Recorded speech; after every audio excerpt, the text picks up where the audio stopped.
Welcome to Blue Collar Mystics, the under-the-hood approach to the depths of human consciousness. So many mysteries, so little time, so many big words. That's why we aim to take the mystical and make it practical, usable in your everyday life. And we want to hear from you. We want to hear your story. What happened when you started asking yourself the real questions? Like, who am I? What is this? Is it a hologram? Is this some kind of weird cosmic joke? Hey, these are the questions that we are trying to get to the bottom of as we explore the final rabbit hole together here as Blue Collar Mystics.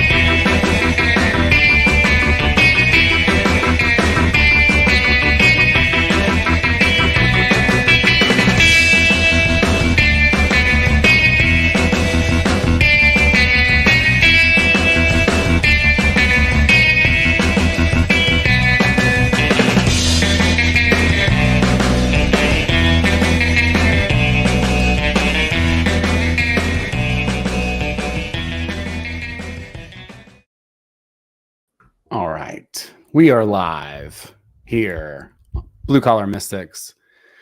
We're doing a redux of the Reality Transurfing book. We've been doing this weekly for quite some time. I'm your host, Bootsy Greenwood, Owen Hunt, and with me is Abby Johnson, Abstract One.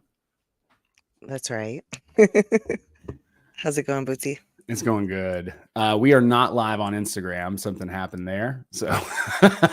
So we're not live on Facebook or Instagram, but we are live on Rockfin and YouTube.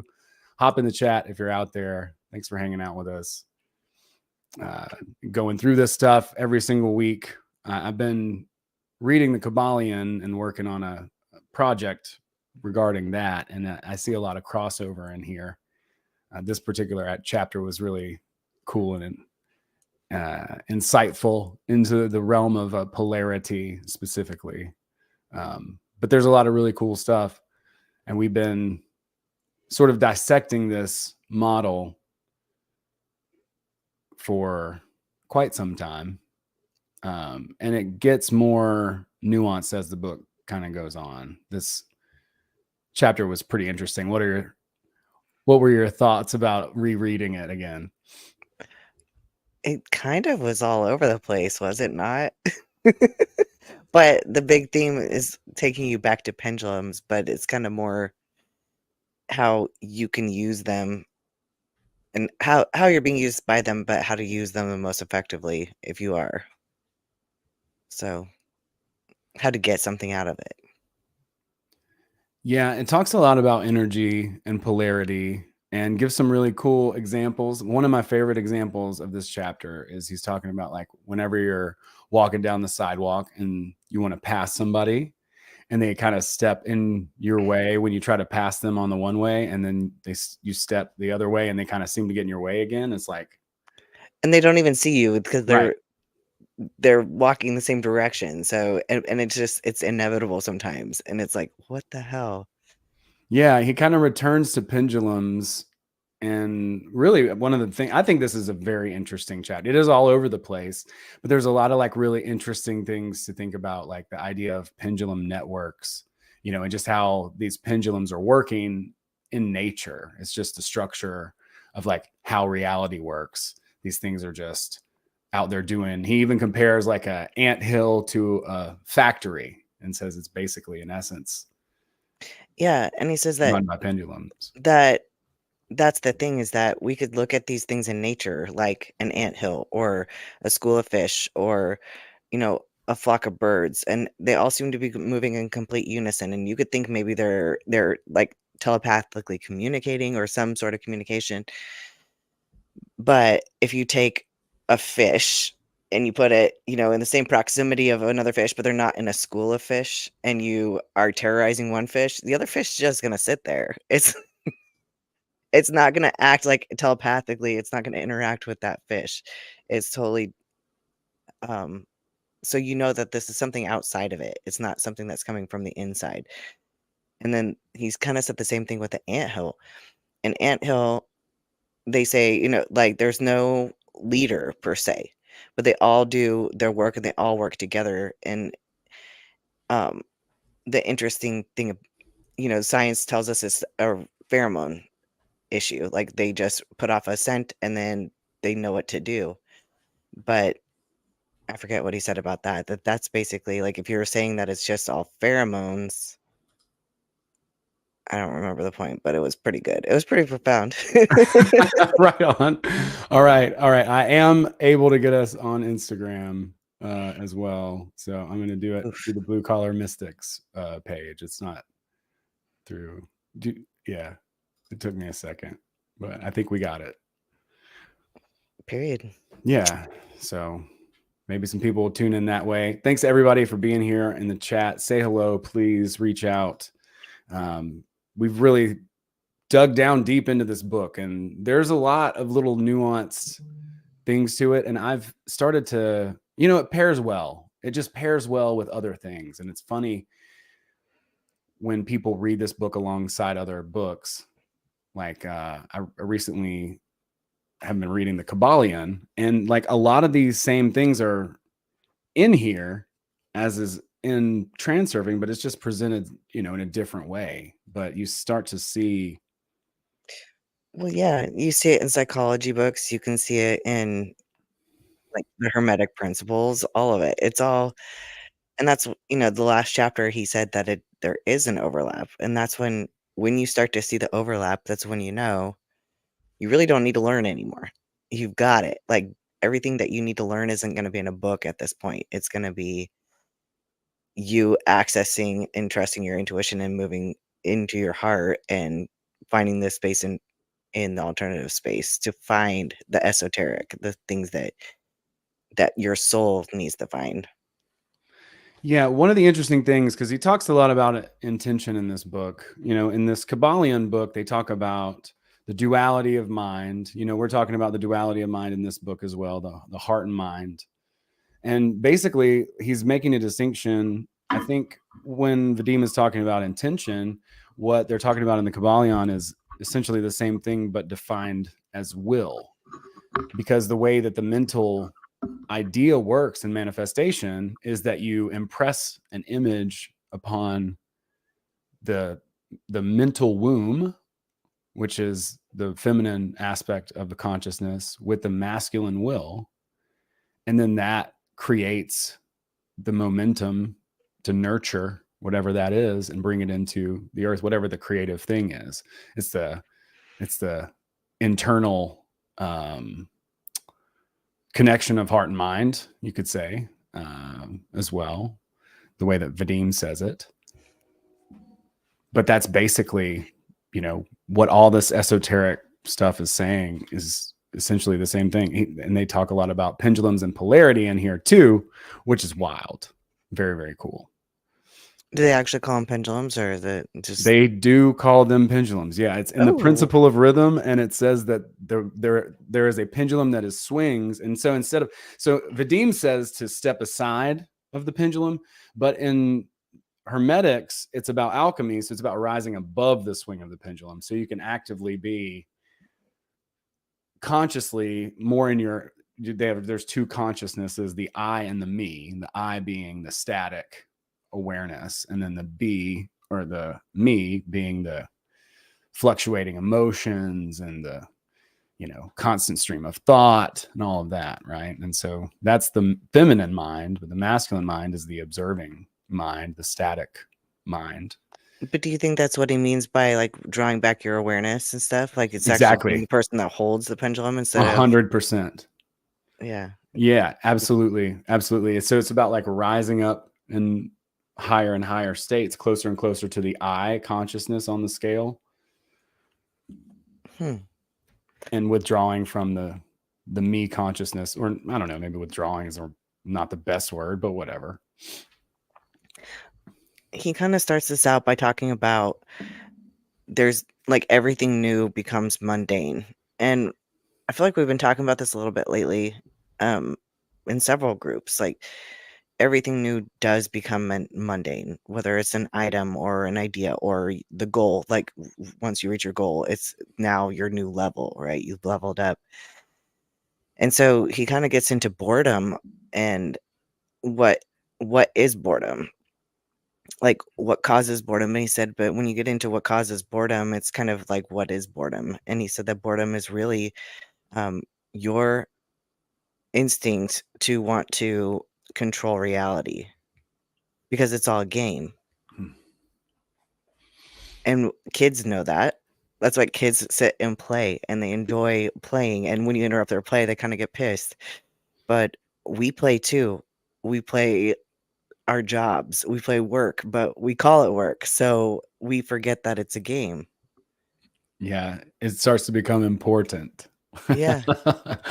Yeah, it's so true. I love that. Yeah, he says that boredom is the inability to control reality.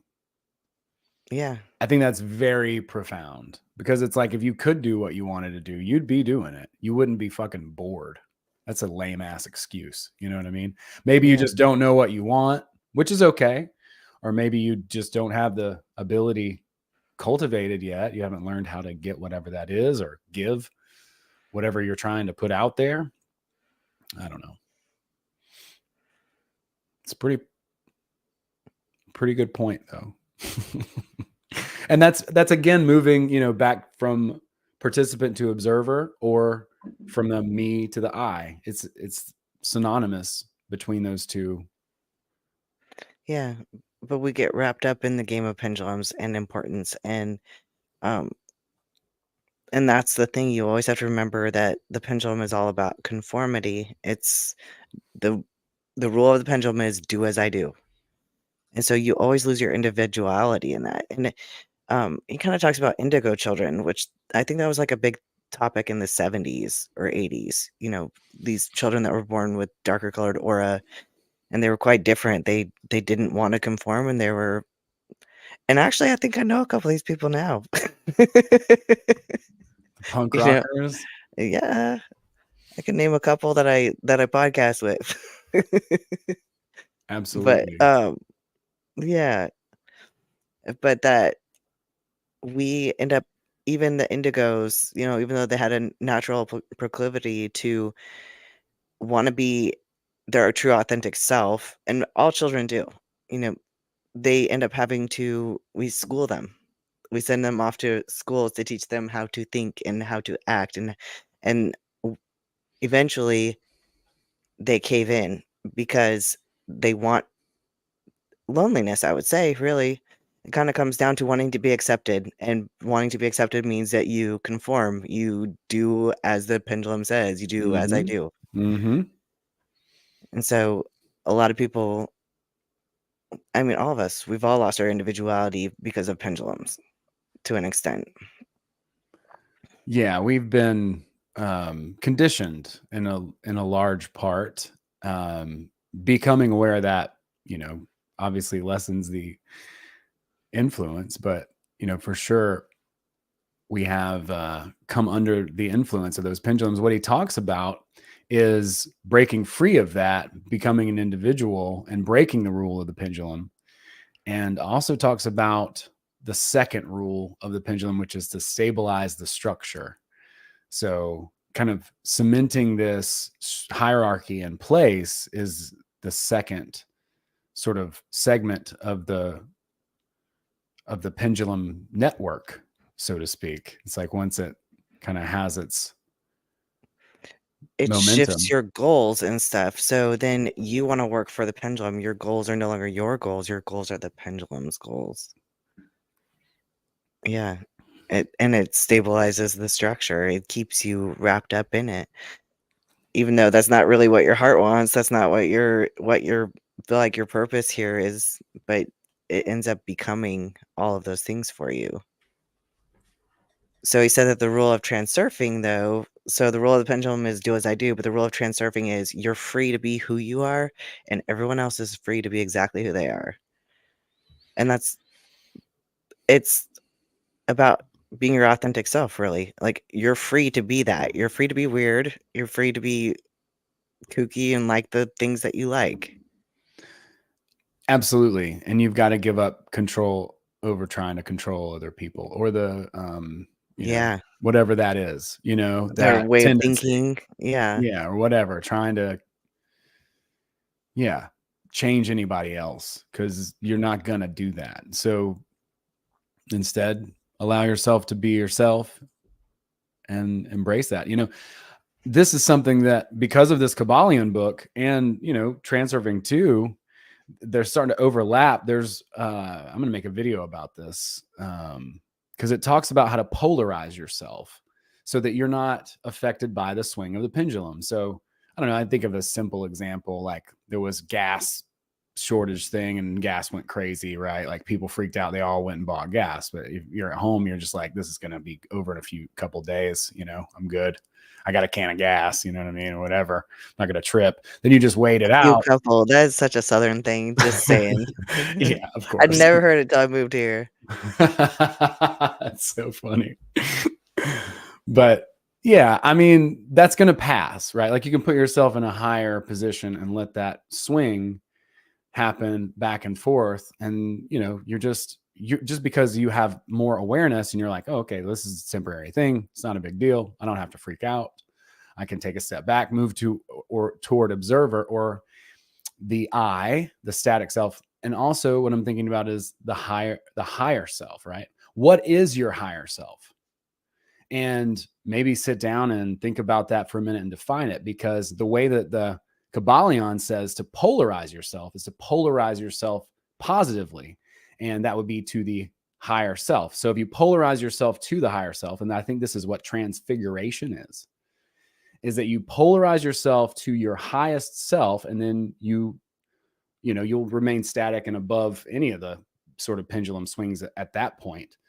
But by focusing on it, you cultivate that vibration through attention. And then you start to become a better version of yourself just by focusing on what that standard is. So in transfiguration is when they look up, at Jesus and they take on his characteristics. So you could be your own, it's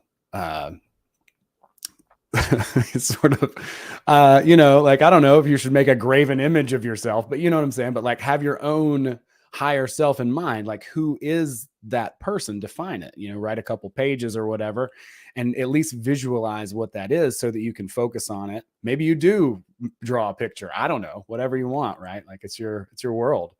But I think it's a really powerful idea and concept, even if you've never even thought about it. Like, what is your higher self? What is that? And I would like add the transurfing twist to that, because the one thing he does kind of hit on that in this chapter, in a sense, he says that you shouldn't, when you're imagining your higher self, you shouldn't, or, talking about the conformity of pendulums, when you're thinking about these things, think about what's imposed upon you, because most of your morals and values were taught to you to teach you to conform. So they're not necessarily yours. So your highest self might not believe those things. that's a good point as well. I mean, just trying to consider for a second, what that is and what that filter might look like, right? Like that alone.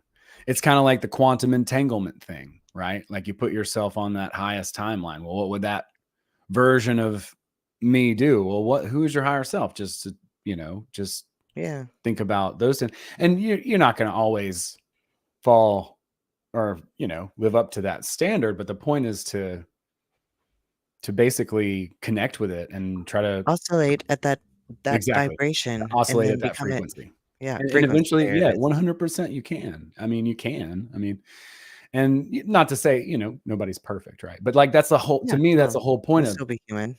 that's the Jesus thing, right? Like that's the whole transfiguration. It's like just be that. Like, that's a great example of a higher self. You know what I'm saying? Yeah.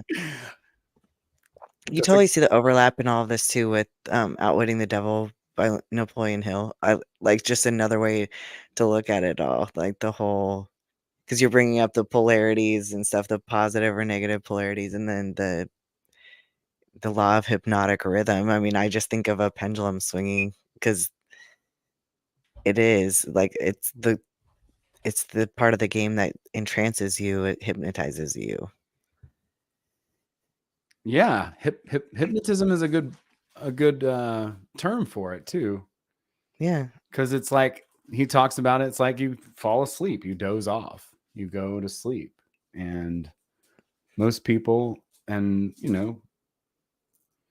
are just not even aware. I was looking for my And it's not pendulum. even that you're even conforming to the rules of the pendulum, then you actually are doing things you never thought you would do. And that's not necessarily a good thing. No. Sometimes it's good, but in this case, it's not good. Well, if you choose to, it is good. Yeah. And he talks about those levels of consciousness too in this chapter, where he's like, if you're at home by yourself, you're kind of like not self-aware. And if you're in a crowd, like a big crowd, you're like really under the influence of kind of social pressure and you're not that self-aware. But if you're in like a small group, then you're very much more self-conscious because everyone can kind of see each other and they can kind of like judge each other. But yeah, I mean, you see people act out of character all the time. They're spray painting, buildings or setting things, they're doing all kinds of crazy stuff. Vagina And hats. sure, vagina hats. You never know. It's wild out there. It is wild out there. He does talk about flash mobs in this chapter too, and sex. Yeah, it's funny how he actually uses flash mobs as a metaphor for sex. Yeah, and the entities that come and harvest the energy of sex. Yeah. Pretty Oh, wild. it is wild. I don't know why I didn't take so much of this in before, because a lot of this what I got from median.com or whatever, like blogs. But yeah, he gets into the some of the things he said about sex.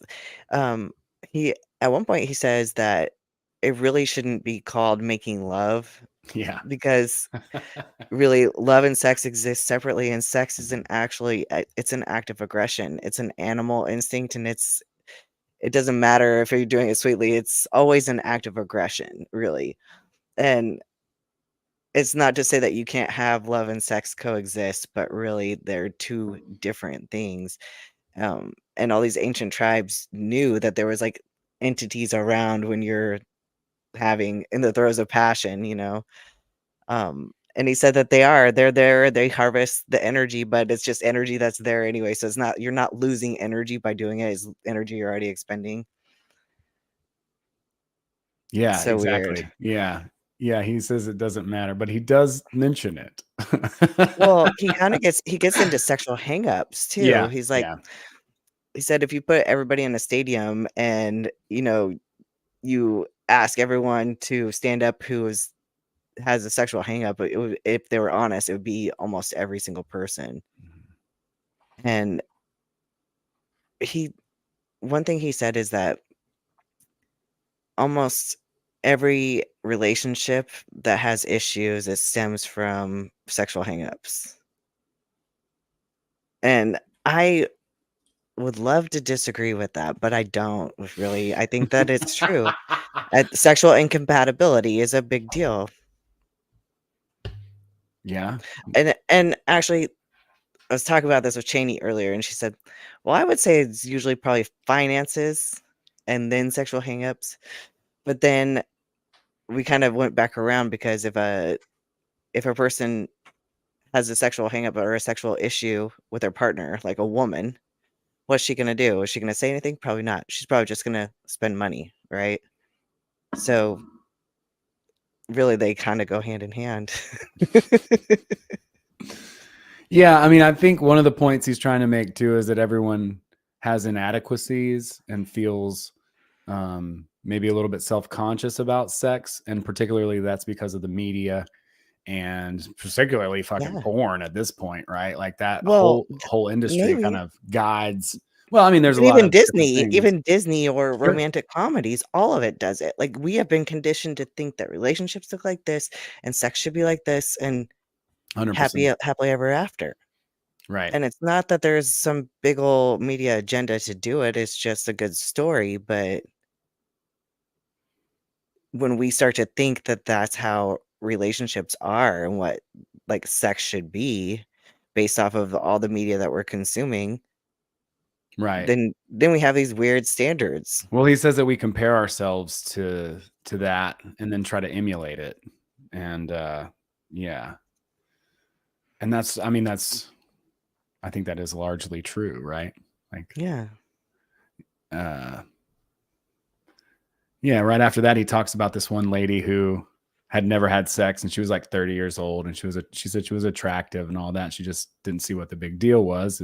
But she, you know, kind of felt like people judged her for it. And Vadim said that she almost had it as far as her individuality.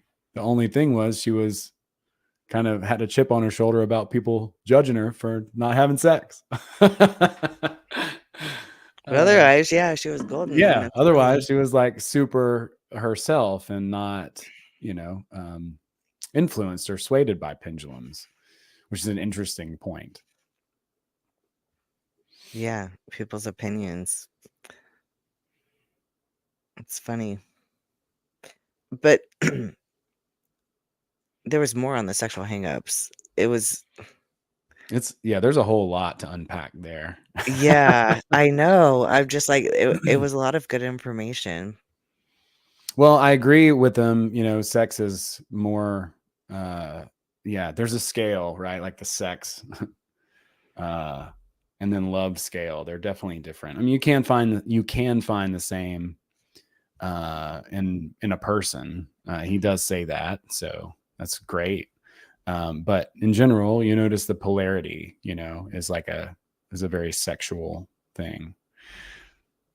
I think it comes back around to being open and honest with the person that you're with about your sexual hangups, probably. That's a huge deal. But then he says that, the sex god that's around or whatever, like, become it. Like, let it move through you and become Yeah. that. Like, don't sit there and be in your head. Right. Like, don't have rules. There's nothing like, I feel like I'm Dr. Ruth here. Like, there's nothing perverted between two people in their bedroom. You've been socially conditioned to think that certain Right. things are wrong, and maybe they're not wrong. If you're in the moment and it feels good, then it's okay, and you don't have to feel bad about it. Right. Like, yeah, Two consenting exactly. adults. Not being self-conscious and allowing yourself to be primal and satisfying yourself. Yeah. And then he said, then you can add the concept of frailing, but you have to have those other elements, because if it's just about frailing, then it's never going to be great for you. And, probably eventually you're not going to be sexually compatible, but Yeah, I mean, obviously not everyone is, obviously. But anyway, no, I think that's a really interesting, and it's a great thing to keep in mind, right? Like, it makes you feel a little bit less self-conscious, right? Like that everyone's going to have their own insecurities, and to just be able to lean into that and accept it for what it is, instead of it limiting you and then you trying to emulate something that's not really you. Yeah. It's do as I do. It's a pendulum It's the as well. pendulum, right? It is. That's what I mean, as far as just the proliferation of all media. Well, even religion. How much does religion affect people's sex lives? Oh, it had for centuries. Yeah, like religious guilt. Mm-hmm. I mean, think about the There people were, that had to have sex with through a hole in a sheet. I mean, yeah, and there were different consequences then too. I mean, we're talking about maybe before birth control. We're talking about, before some certain technological advances and things. So, Penicillin. right? Exactly. That would be another consequence. Uh-huh. So, yeah, no, that whole thing, it's fascinating to me for sure. It's very, very interesting. But I mean, we see here in the Transurfing book that, nature has its own way, and the balance will be struck. It talks about it in the Skybalion book too, and it talks about how new Adam is made. And what it says is that the female electron will go off and find a male proton to like, and then it starts to wobble and wiggle and then vibrate and then which is kind of funny, and then and through that connection creates a new atom. I'm summing it up very basically, but that's pretty much what it says. So Well, sex is happening on all planes in different ways. I mean, even Robert Monroe talks about how when he first got out of his body, like he had an erection and stuff, and there's sex all over the place. It's getting freaky out there. oh wow. I And believe it because it happens in the dream space all the time. I mean, if it's part of as Oh, above, so below, if it's part of this life, then it exists in other realms, very true. whatever you want to So call it. something you said just reminded me that he goes into bad luck too. He really kind of gets deep into bad luck. And one thing that he said that I know he kind of touched on before, but the way he said it in this chapter is that um, nature, we know that nature balances, right? It's a balancing force. It likes to keep the balance, but the reason why is that it doesn't like big expenditures of energy. So nature or the world or whatever is never out to get you. It's never trying to spite you and trying to fuck you up. Like all it's trying to do is just maintain balance because balance is the least amount of energy. So I thought that was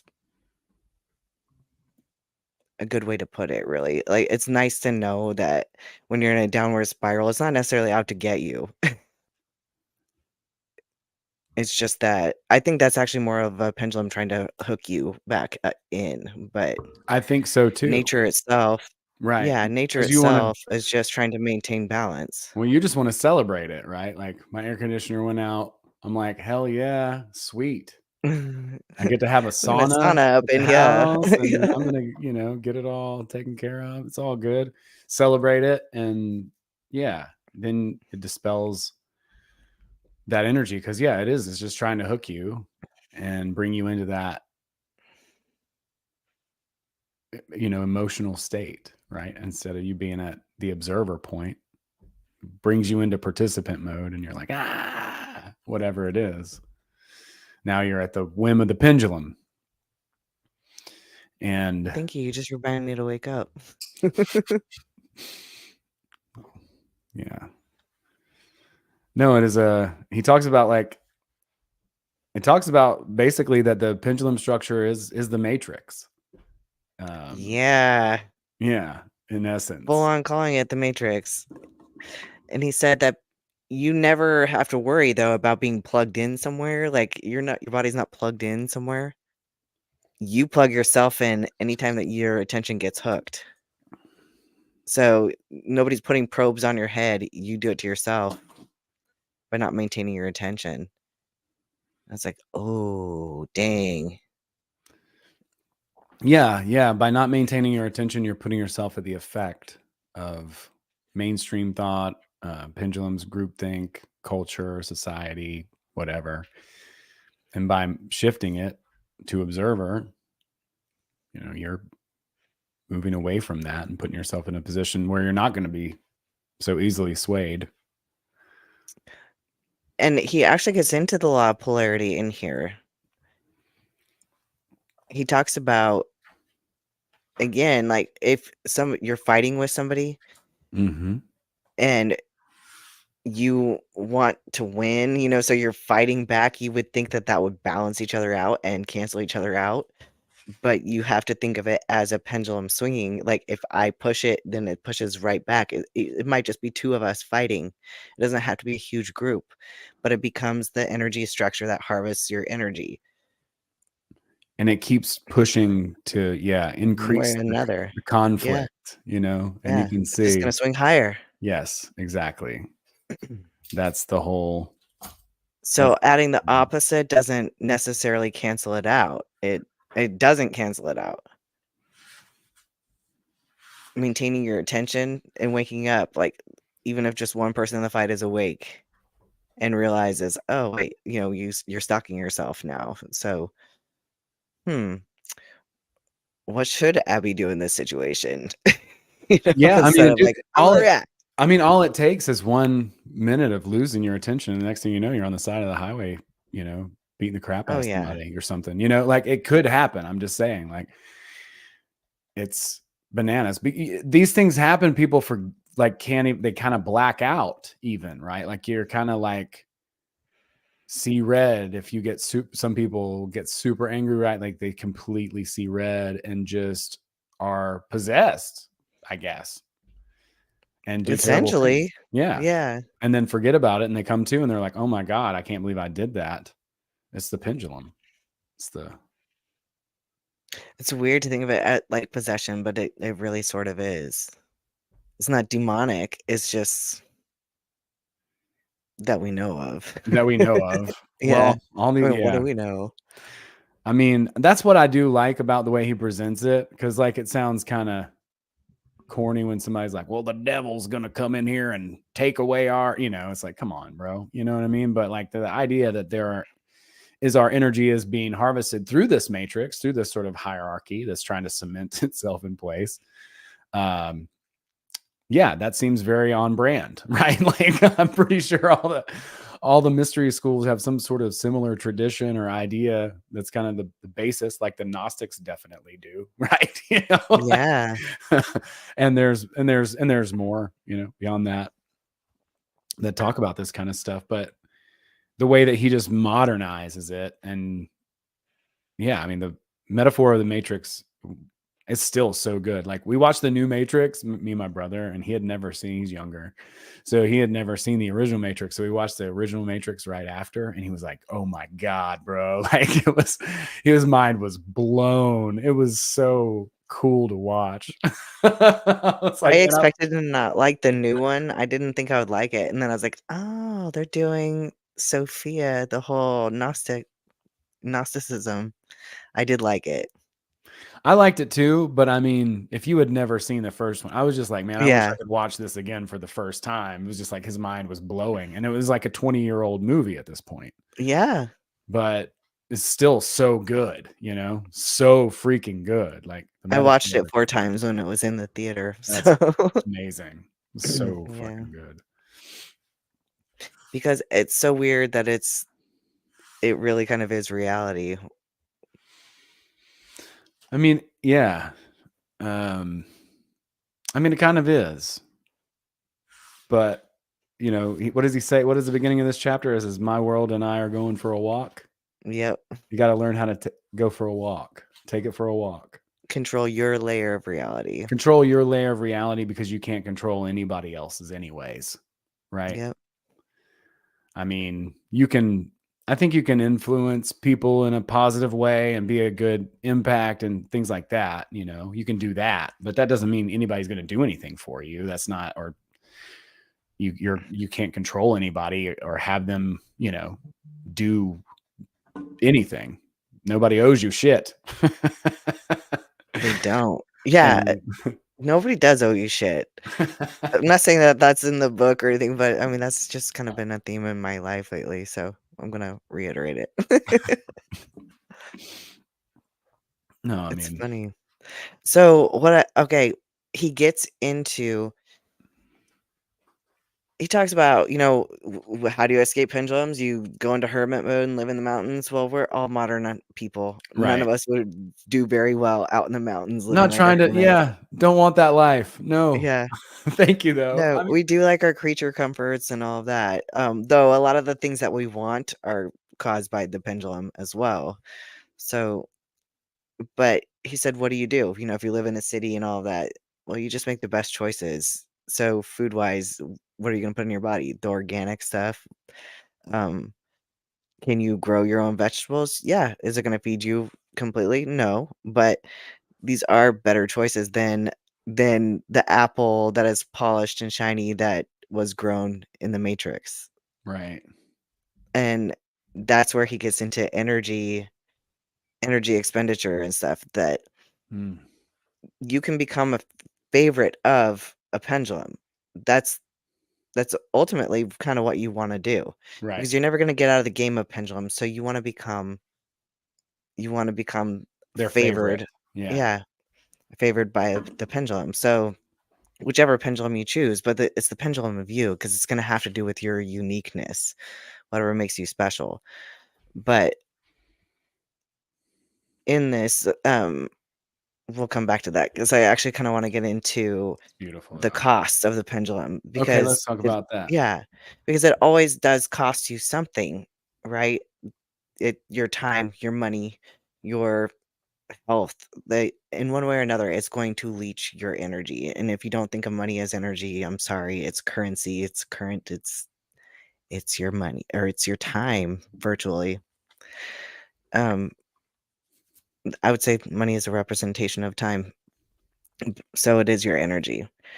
But toasting at a party when you're drinking, alcohol is always a pendulum, and it's always, which means there's a price to pay. You get an energy boost up front, but you will always pay it back with interest, which is There's a why you get credit. Yeah. hungover. That's Yeah. a So you get a credit. Yeah. Um, and when you have these energy credits, whether it's alcohol or your cigarette, because part of the price is like the constantly thinking about it, right? Um, what else? He even said watching your favorite TV show, while you know that sometimes there's sinister stuff in it, there's always something for you in it too. So when you find that little energy credit, like, you use that to manifest in a way, and so he said toasting seems like it's old world and it's like superstitious, but really it's very, very powerful. And it is a form of magic, I would say, quote unquote. But when when you toast, though, the problem is that most people toast to the future. And you're on borrowed energy right now. You're drinking alcohol now, so you have this energy boost now.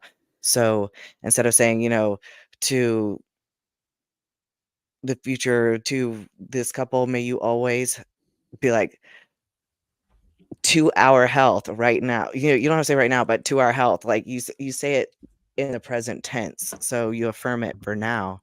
And then it actually, the reality mirror makes it happen. Because if it's in the future, a future event, you're putting it out in the ether, you're putting that wavelength out there, but it's never going to manifest, because you already have the energy credit now, and you'll pay it tomorrow with the hangover, or you could hair of the dog, but if you hair the dog, you eventually will pay yeah. too. Oh, yeah, that's gonna you're just getting taking out more of a loan on that. Yeah. So you can do it with any of the little bad pendulums you're hooked into. So Well, let's that talk about that, individuality thing where the pendulum lights you up. I think that's really cool.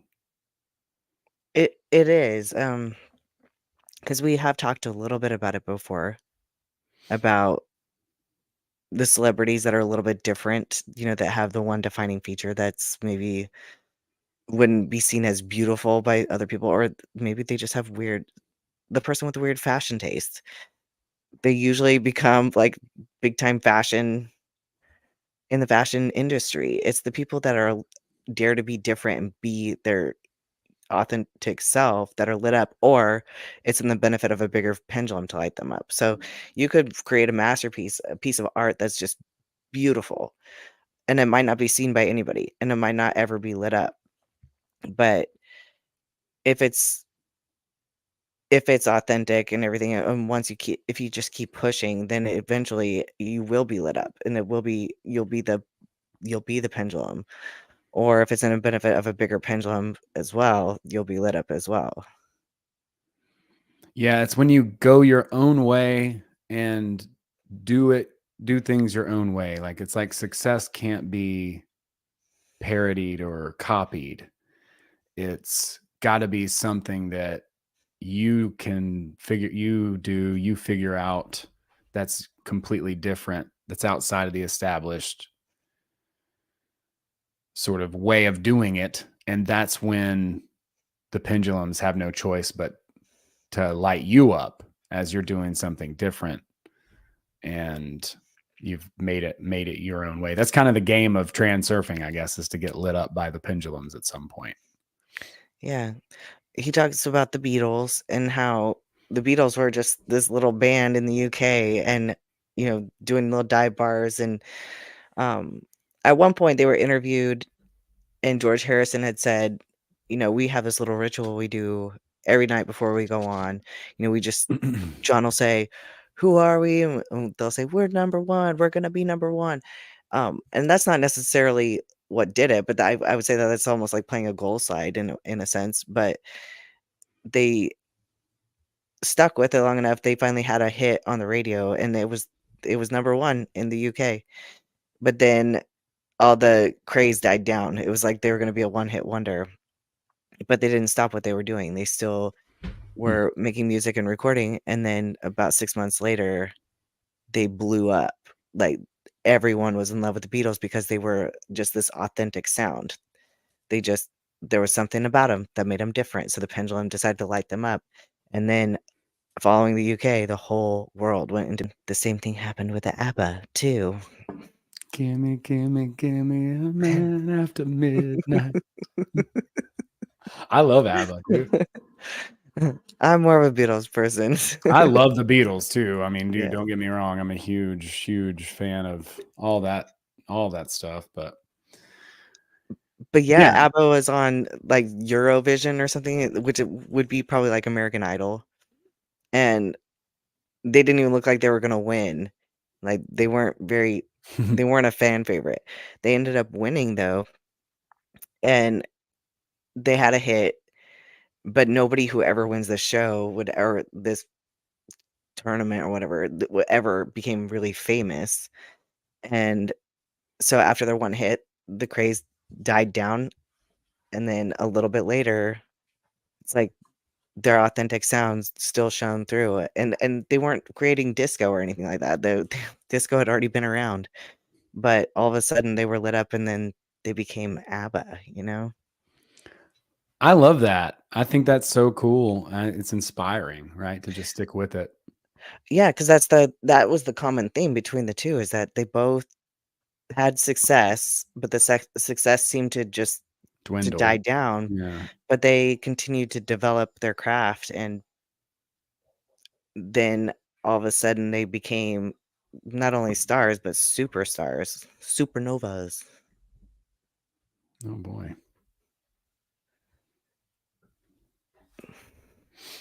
Yeah, Someone, they were huge. Oh boy. Somebody's saying the live stream's out. I know. I'm like, oh, oops. Well, oh well. Well, I guess we're just sorry about that. Hope it comes back. It says we're live. It does say we're live. We'll keep going. Because I am recording anyway, so we'll put it out. Okay, they refreshed. Okay, good. Good. Wonderful. I'm so glad. Then it's working. Yeah, no, that's inspiring to me. I love it to see that, somebody could go out there, have a little bit of success, and then it dwindle, but then they continue with it, keep going forward, and just Because I think stay in that true to little it. short period is where you almost become more authentic. More resilient too. Yeah, You're like, hey, this is my thing. I'm doing it. I'm just going to keep doing it, success yeah. or No matter not. what I'm gonna do eventually success is gonna hit me, and then you've Right. played that slide in your head enough that like it becomes pure intention. Yeah, and I don't want to get off too much on a rabbit trail here, but I have been thinking about that intention triangle thing some more, and just like I th- I saw the triangle. Thank you for that. It's like, you know, intention is on one side and then actions on the other side and the results on the bottom. So you need two. You need to have either a strong intention or strong action in order to get the result. Correct? Yeah, yeah. Because if you have, there's always got to be. What's weird is that I found that in my phone on accident today, and I had created it over a year ago for someone else. So I don't even know how I pulled it up. I think it was just like memories or something. So it's really weird. And I don't Wow. even know who I shared it with. But yeah, you think of the triangle on each side. One side is intention, one is action, and one is result. And you always have to have two strong sides and one weak side.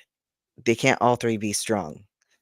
So if you want the strong result, the result that you desire to have, then you have to have a strong action and a weak intention, or a strong intention and a weak action. Because if you have a strong intention and a strong action, you always get a weak result. Like it's like you're trying too hard. Trying too hard. Yeah, got it. So would you say that intention is linked with attraction in the Like way? law of attraction? Yeah, kinda. I mean, yeah, because your intention, because intention isn't desire. It's not. It's become more than that. You've developed past want. And You've gotten to the point attraction, where yeah. this is what I'm gonna do. Yeah. Right. This is what's gonna happen. I might not know all the steps to get there, but it's gonna happen. Like it's that knowing. So knowing, like, if intention action result, so if I'm creating something and I want to start with a strong intention, like a presentation for work or something like that, I'm going to create a good presentation for work. Well, I can go the whole route where I sit there and bullet point it out, and I do all of my like outline it beforehand and all of that. But if I do that, and it might look like a good presentation, but it might not hit the audience like I want it to. Mhm. Like, it might not have the result I want it to have, like, it might look really generic. So, if I just go into it with the intention of creating, like, a presentation that will, knock everyone off their feet, and then just get started and do it, then the result is gonna probably be better than I would even expect it to be. But if I go into all the stages of planning, this is the opposite of school, because school, it seems like you always want to be very methodical in how you do things, but really, I would say in real life, when they're not looking for a specific recipe or a specific, equation to do it, where you're being graded on the equation part of it, uh, it's better to have the strong intention and just start, and then you'll get the strong result. And then the same can be said opposite wise. If I don't really know what I want to do, but I just start acting and I act strong, I just maybe I don't know what I'm gonna write about, but I'm gonna just bullet point some stuff out, or, do a mind dump, and I start, outlining stuff, then all of a sudden, like, I didn't have a great intention at the beginning, but it developed into something awesome. So Gotcha. Yeah, there's nuance to that. I think, I'm fascinated by it. I think with the strong action, you're gonna see that in a lot of like creative people. Yeah, They I mean, might but they I also mean, the other you always can have an happen. intention, but it doesn't have to be Right. like a strong-willed intention. It's just like, huh, I'm gonna make this, and then they do it. Yeah. And it's that I think it's those 2 minds working together too, right? Because you got that impression. You're just like, "All right, I'm gonna do this thing," and then you start to get carried into it. You just feel and experience what that is. Start to, Yeah. like, demonstrate it, you know? Yep. And it's just a easy, like, I made stickers for myself that just have like intention and action. Like, one is written in, they're bold, like intention is bold and result is bold. But I just, so that way I see it and I think about it. It's on my computer. Like, Can you give me an example of something that is accomplished? And it doesn't have to be specific, it can be hypothetical, but something that is accomplished with intention and not a lot of action, and something that is accomplished with a lot of action and not a lot of intention. well, we can pull it straight into transurfing. Intention would be like, I'm gonna go get the mail out of the mailbox. The action is just standing up, really, like, okay, go, and then all of a sudden I'm at the mailbox and I have the mail. Right. Simple. You know, the intention is just knowing you're gonna do it, and the strong intention, and then action is just making the first step. So you can do that with just about anything. It's just knowing crystal clear what the result is that you want, really, right? That's the intention. The intention is knowing what result you want. And then strong action. I mean, I said this last week, but like in my head, I always see a welder. I just think of like a person who does welding for art, and they can just sit there and look out at a whole junkyard and just see all this metal, and they don't know what they're gonna make yet. But they're like, oh, this piece looks interesting. This piece looks interesting. And then all of a sudden they're welding, and then all of a sudden they have this crazy awesome sculpture. And so they know they're going to create something. That's the intention. They don't have a clear, crystal clear picture of what it's going to be, and how it should look, and like, oh, I'm going to make a spider, so it has to have these elements. Like, they're not doing that. They're just literally just going, I see this piece looks interesting. That looks interesting. Now let's go make something. And then they do, and then it's a masterpiece. Yeah. I mean, he talks about, I don't know what chapter it's in. Maybe we haven't gotten there yet. But he talks about like how putting a layer at a time is how you create a masterpiece. It's not all done at once. It's like when you're working on a creative project, you come to it and you put something there, then you go away from it. You basically get it off your mind, and then you come back to it, and then you reevaluate it again, and then you go away from it and you come back again. That's from what he's talking about, the efficient process of creating some form of artistic work. And from what I can tell, he makes a very compelling argument. Well, and I would say that would be the strong intention, not necessarily the strong action, because that would be the weaker side. Action would be the weaker side, because you come back to it. You're not sitting there planning out every step of the process and executing right now, right now, right now. It's kind of like, well, I'm done for now. I'll come back to it, but you know what you're creating still. For me, I get so excited that when I'm creating something that I want to put it out right now and just, but I think that if you don't do that, and then you are able to sort of let that gestation period kind of happen, then you can really tap in and create something that's a little bit that's how, if you want to create something extraordinary, I think, like the Beatles.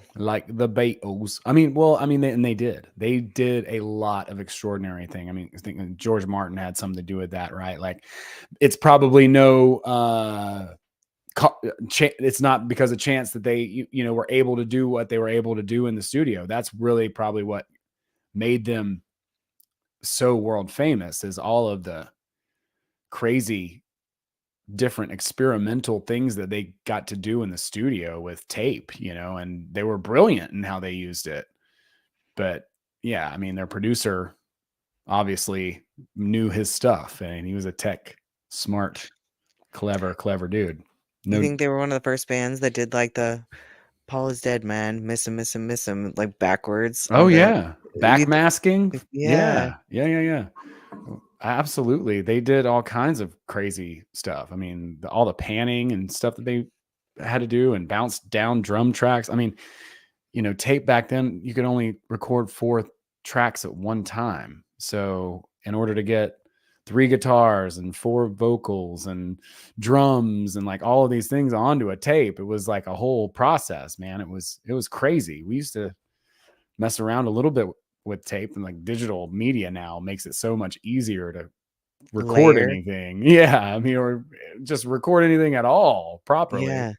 But I mean, yeah, with the tools that they had, it's amazing what they did. And it's probably no wonder that they were able to run into that guy and other people who were brilliant as well with that sort of an attitude. I mean, from what I understood about the Beatles too, that they basically slept above the bar. Yeah, they did. Yeah, and just played in it every night. And then yeah. I mean, but incredible and sticking with it. But yeah, I mean, so influential in the world of production and in sound design and engineering, just mind-bogglingly incredible. So I don't know, but anyway, but that's part of that uniqueness, right? Like they were doing something that no one else did. The Monkees could, do "I Want to Hold Your Hand." You wouldn't know that was, the Monkees or the Beatles, basically. But when you start to hear, some of the crazy stuff from Revolver and I mean, on and on. I mean, the White Album was one of my personal favorites, and Abbey Road. Even I like could just "Here Comes the Sun" when he's adding the sitars and stuff, it's like, beautiful. oh, whoa, far Yeah, out. it's stunning. Yeah. Oh yeah. I mean, I could talk about the Beatles a lot Yeah, me too. for a long time.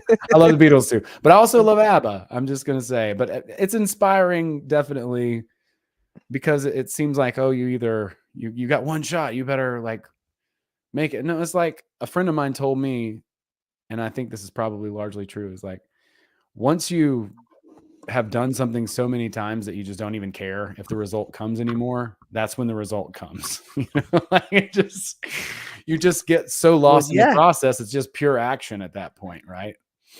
and then you really have no importance on it because you got the thing, or you're more or less like you're becoming the thing. It's becoming the mundane thing now, almost, because it's not Exactly. new anymore. It's what you do. Yeah. And he talks about that too. Yeah. Mentions that in the chapter. The mundane thing. It's kind of awesome, but it's kind of heartbreaking too. Because you're like, oh, I wanted to romanticize that thing. Well, that's part of it's like having a crush. Mm-hmm. So yeah, I mean, that's why we always seek to control our environment. That's why we're always looking for a cure for our boredom. It's the whole idea of having an intention and a goal to crush. It's like a crush. We want to be able to control our reality. Romanticize it, and yeah, It's a primary need, it's something that and it's like lassoing something that seems so far out of reach, and that's half the fun of it. yeah, it's a game. That's ultimately what it boils down to, is it is a game. It is a Like, we game. sit there and level up our characters on The Sims, it's the same thing. They might not have, like, the highest charisma or, the highest intellect or whatever, but they're all things that can be developed 100%. by playing the game. Play the game. Hell yeah. Attune yourself to that frequency. Boredom, he says, as such, does not exist. Boredom is simply a constant and insatiable thirst to shape reality. A constant and insatiable thirst. I like it. I don't know if I quite agree with it, but I do kinda like it, so Yeah, I don't necessarily agree with. Well, I don't know. Maybe I do. I know, maybe I do too, I just haven't decided yet. I'm like But definitely a lot of insight in this one. Basically, the whole premise of Dances with Shadows, I think, is that you want to be lit up by the pendulum so you don't have to dance with your shadows. I like that theory.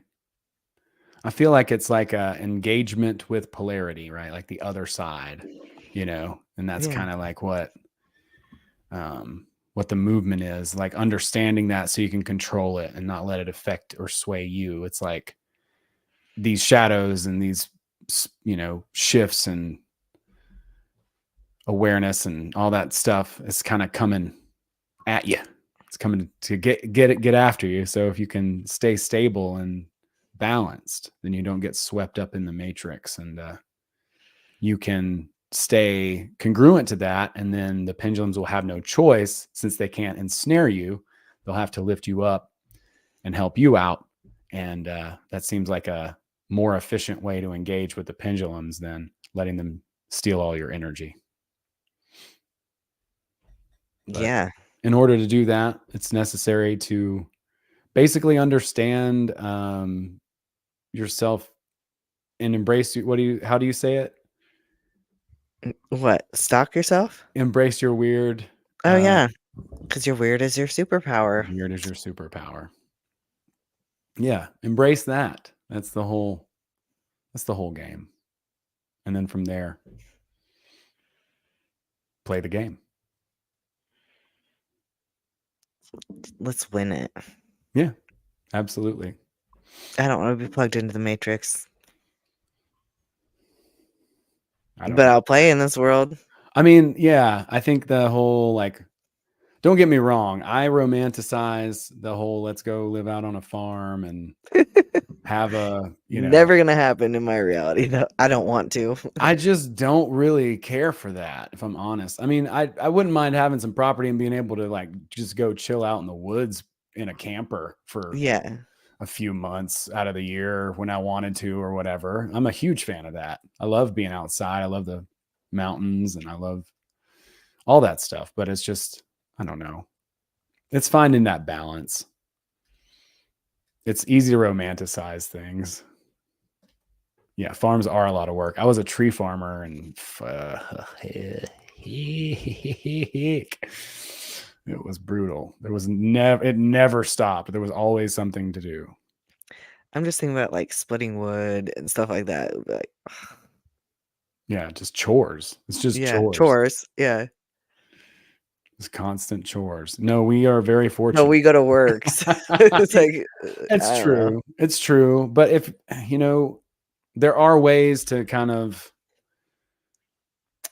put yourself in a position to have more freedom, over time through how you choose to engage with work, and by following some passions and creating multiple skill sets and multiple streams of revenue or what have you, et cetera. Like, you can actually start to win some freedom from having to play the game. Yeah. Oh, well, he talks about addiction in here too. About, like, quitting addictions and stuff. Though, if I'm being real, I wasn't really paying that great of attention at that part. I've used it before to quit smoking. I used it to quit smoking too. And, when he's talking about, like, those thoughts that you're having where you're like, oh, this is the last time I'm going to eat this bag of chips or whatever, fill in the blank, right? This is the last time I'm going to X, Y, or Z. That's actually the pendulum itself. That's not you. That's the pendulum getting you to engage with it. So it's a sneaky little bugger.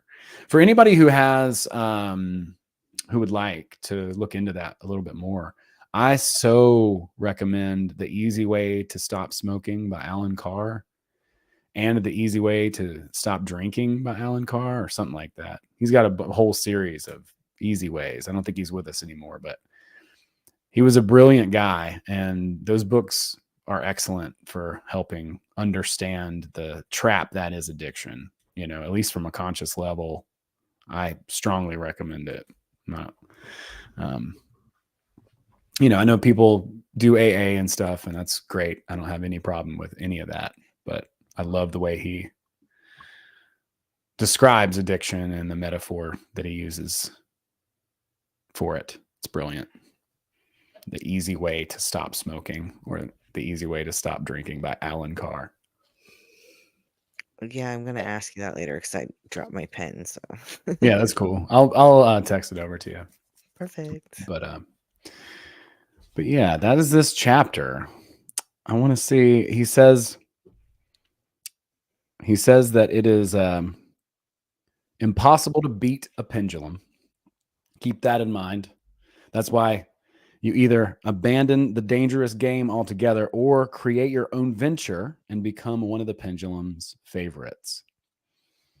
He says, in order to create your own game, which is what he recommends that we all do, you have to give yourself permission to be yourself, which is probably easier said than done for most of us, especially with all the levels of indoctrination and abuse. Oh man, MK Ultra mind control. Right. Media and all kinds of stuff. Oh my God. I love it. Yeah, it's all sinister. It is. But I think that if we just take the time, to lean in and embrace our own awareness, coming from that place of observer, Yeah, attempting to get perspective to because you're that not going to place. change the world, but you can change your world, and that's really Well, if enough people just change their world, yeah, then that spills over and it changes the whole world. like the 100 monkey thing. Well, yeah, that is an interesting idea too. Yeah, for sure. And there's implications there as well. But yeah, I mean, that's As all we you can do. vibrate higher, the people around us will too. Yeah, I do believe that. Because yeah, like the leverage to yank on somebody else, you try to manipulate somebody, it's coming back at you, man. There's consequences for that. And what do you gain from it? Really, really nothing. You have to allow everyone to be exactly as they are, take that energy and just devote it to yourself. Devote it to vibrating at and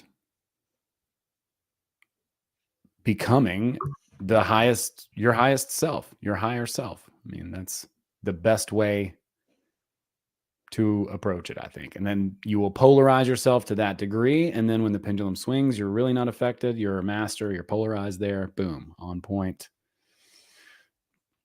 Yeah, I think it's such a cool exercise to just sit down, list it.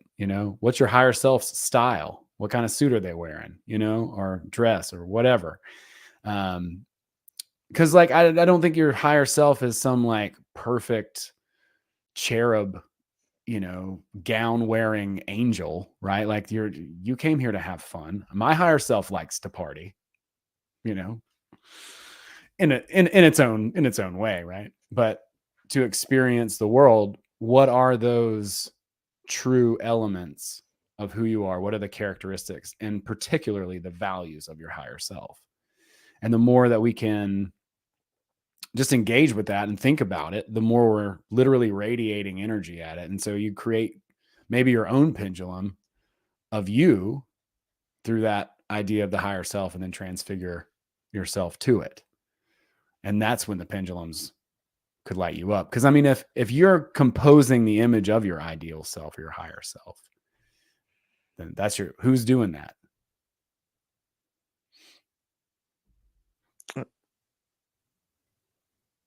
Who is doing that? I think I would argue your higher self. Your lower self's not going to compose that image. No. Yeah, no, that would be your heart, right?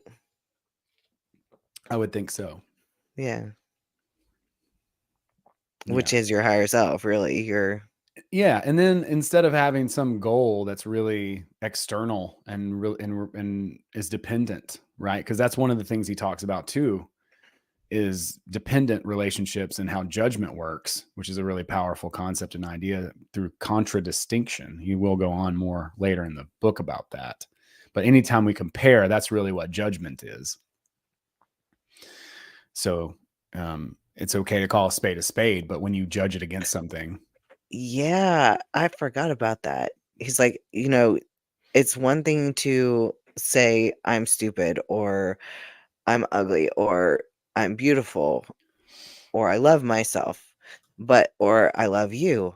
But when you actually start causing issues with was this a bad luck part? Um, with either bad luck or balancing forces, whatever, when you make it a comparison, like I love right? you more than anyone on this earth. I am uglier than every girl in this room. Like when you do those things, that's when you start having to.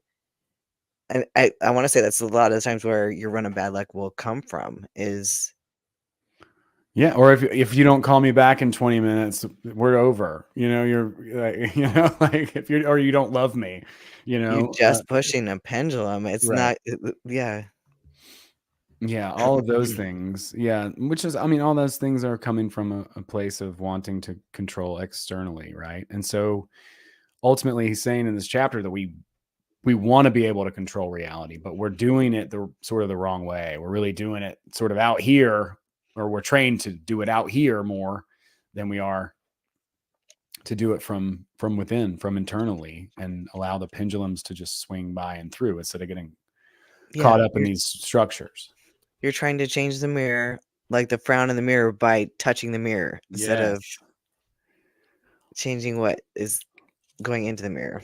What does Lehman say? I love it so much. If I want to shave my face, I don't shave the mirror. No, that would be really dumb. Yeah, it wouldn't work. So yeah, so here we are. Yeah, I love the idea of polarizing to your ideal. I think that's a beautiful thing. I'm implementing that. I'm going to continue to do it. Because he talks about in this book how you need to love yourself, and how hard is that?